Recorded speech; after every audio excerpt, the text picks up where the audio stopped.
Today on Schmindian, we are taking a classic Indian dessert and giving it a modern, juicy twist. Let's make some blood orange Gulab Jamun.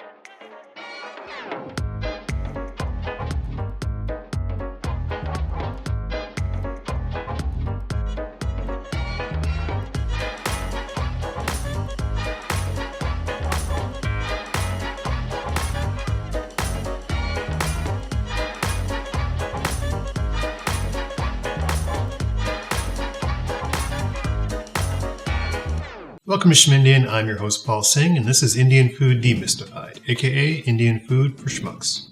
Today we're talking about the classic Indian dessert, Gulab Jamun, or as I like to call them, delicious pancake balls. Very similar to pancakes, but in a ball form. Wrap your head around that. I'm going to tell you about Gulab Jamun, then we're going to make Gulab Jamun, and then my dad's going to try my Gulab Jamun. Now, as I said before, this is sort of like a cousin to the North American pancakes. These are much more complex and flavorful. The texture, it kind of melts. It's custardy and it melts in your mouth. Incredible texture on a Gulab Jamun if you do it right. And it gets that way by soaking up all of the syrup, which we're going to make in a little while. It's sort of like a sponge for syrup. And it's called Gulab Jamun because the word Gulab means rosewater, and Jamun was or I think it still is, a fruit found in southern India, which has a similar size and color of Gulab Jamun. So it's a food named after two other foods, which a lot of Indian foods are named that way. I don't like that because it shows a real lack of creativity, but they are delicious, so you can't have everything. You can't be good looking and smart. Maybe you can for Taylor Swift, but I digress. And the origins of Gulab Jamun, like many foods in India, came from Persia via the Mughal Empire. They had a dish, the name of which I can't pronounce, but it's dough deep fried and soaked in syrup.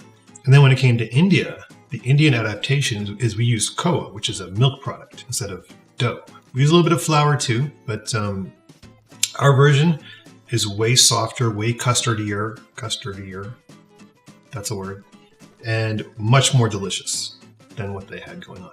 Respect to the Persians and the Mughals, These delicious little balls, were so good, they spread all over the place. There are versions of this everywhere in India. You get them at weddings, you get them at festivals, you get them at railway stations where they're a staple. In Bengal and Bangladesh, they have their own version. And when Indians were shipped to the Caribbean and used as slave labor, they brought Gulab Jamuns with them, and they have their own version in the Caribbean now. Now, I've always loved Gulab Jamun. I've eaten a lot of Gulab Jamun in my life. I hope to eat a lot more Gulab Jamun in my life, God willing. But the thing with Gulab Jamun, and I've always thought this, is that they would be great with citrus, some kind of orangey, citrusy flavor, because they're so rich and they're so heavy, and they're just very, very, I'm not sure what the word is, but they're sort of like the fastball of desserts. It's coming right at you. You know exactly what it is. It's the heater. But there's room for curveballs. There's room for sliders. There's room for off speed. And that's what I'm hoping to do with my recipe for Gulab Jamun, which is going to be the blood orange Gulab Jamun. Blood Jamun, bloody Jamun. I'm not sure. You know what? We're not going to indulge in all that. We're just going to go straight ahead. Blood orange Gulab Jamun. Well, blood Jamun sounds so good. It just sounds good.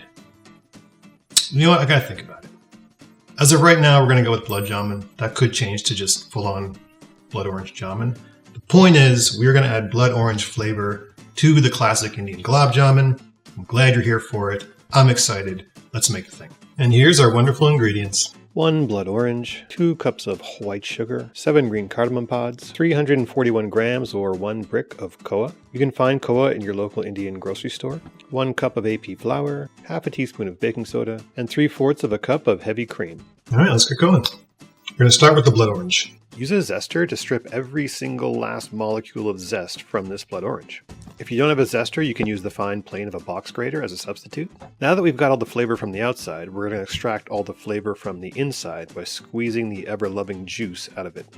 Grab a large stock pot and dump in 3 cups of water and the sugar and the blood orange juice and half of the blood orange zest.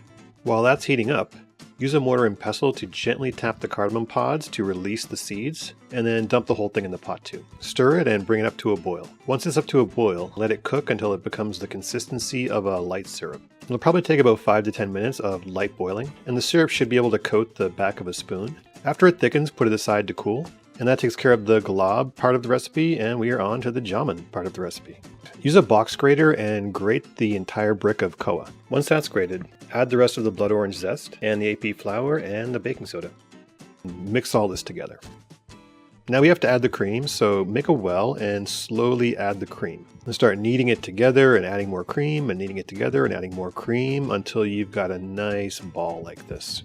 Now you don't have to knead it too much, just enough to make everything come together and have a nice consistency. Now cover that and let it rest for 10 minutes. Go stare out the window and contemplate the future of AI and cryptocurrencies, and then come back. Alright, the dough looks good. Now we got to take this big ball and roll it into a bunch of little balls. So break off a piece and knead it back and forth in your hands a few times and then roll it into a ball. The size we're looking for is somewhere between a big marble and a ping pong ball. About that big, give or take. And that's a jamun. So just continue to make as many jamuns as the dough allows. Alright, so we're going to set up a little assembly line here. We're going to take the jamuns from here and then deep fry them here and then finally soak them in the gulab syrup over here. Heat up some oil of your choice, but make sure it has a high smoke point. I'm using canola oil for this. And you want to heat it to around 160 Celsius or 330 Fahrenheit, somewhere around there. And just start piling in your jamuns. Don't overfill it though. We need a little bit of room because we have to keep these moving so that they will cook evenly. Cook them until they turn a nice golden brown like this, and take them out and put them right into the syrup. And once they're all cooked, generally I like to transfer them to a vessel where the syrup almost covers them, but not quite. And we're going to leave these alone for at least 5 hours, but personally I like to soak them overnight. And these jamuns are going to soak up the syrup like delicious little sponges and create a very smooth, custardy texture with hints of blood orange. And once they're done soaking, grab a cup of chai and dig in, bro. And let's see what we got. I made these yesterday, so they've been soaking for 24 hours. Oh yeah, that works, man. The blood orange and the gulab jamun works. Oh, that is a step up. You have to make this. If you're into gulab jamuns, you got to make a blood orange gulab jamun. I'm just going to say right now. But don't just take my word for it. Let's see what my dad thinks. Dad. Yeah. How's it Hey, going? Paul. All things. I'm good. How are you? Good, good. Why are you wearing a turban today? Oh, I went to the Gurdwara. It's a religious day for Do you believe in God? the Almighty is there for every person and every religion. You have to believe in something, and it's not what you believe in, it's how you practice your daily life. Okay. So you should be a good person regardless. Yeah, it's what you do and what people see, not what you believe and think. It's more like a service than anything else. Okay. What is your relationship with gulab jamun? My relationship with God. Yeah, Well, your personal relationship. Well, we used to eat a lot when we were young. Now we eat it not that frequently. It's good dish, very tasty. You've had many gulab jamun in your life, over 1,000 you said before. Yeah. Well, when you're 70 plus years old, Yeah. you know how many days it is gone by. Yeah. And especially when you're young, you can eat a couple of times a week. I've made a special blood orange gulab jamun for you. I see that. Yeah. Would you like to do Why would do like you to say try- it's special? I made it for you, so it's special. Oh, Yeah. okay. I thought there was a special recipe or something. It is a special recipe. It's blood orange. Oh, Yeah. should we try now? Okay.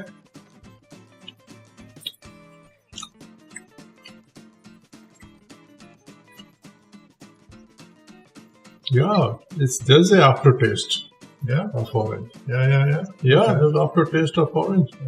It tastes good actually, Paul. I think this is better You think so? than the regular one. You're not- Regular one is basically everybody makes like that, you know. I like this one.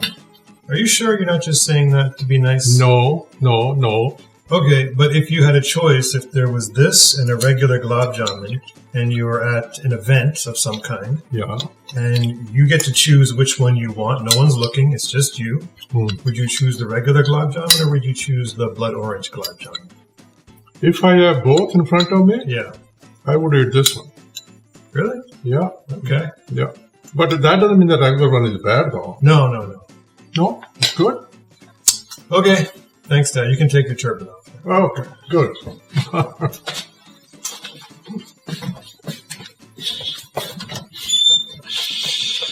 This has been Schmindian, and we just demystified Gulab Jamun. If you'd like to see more videos like this, then click over there.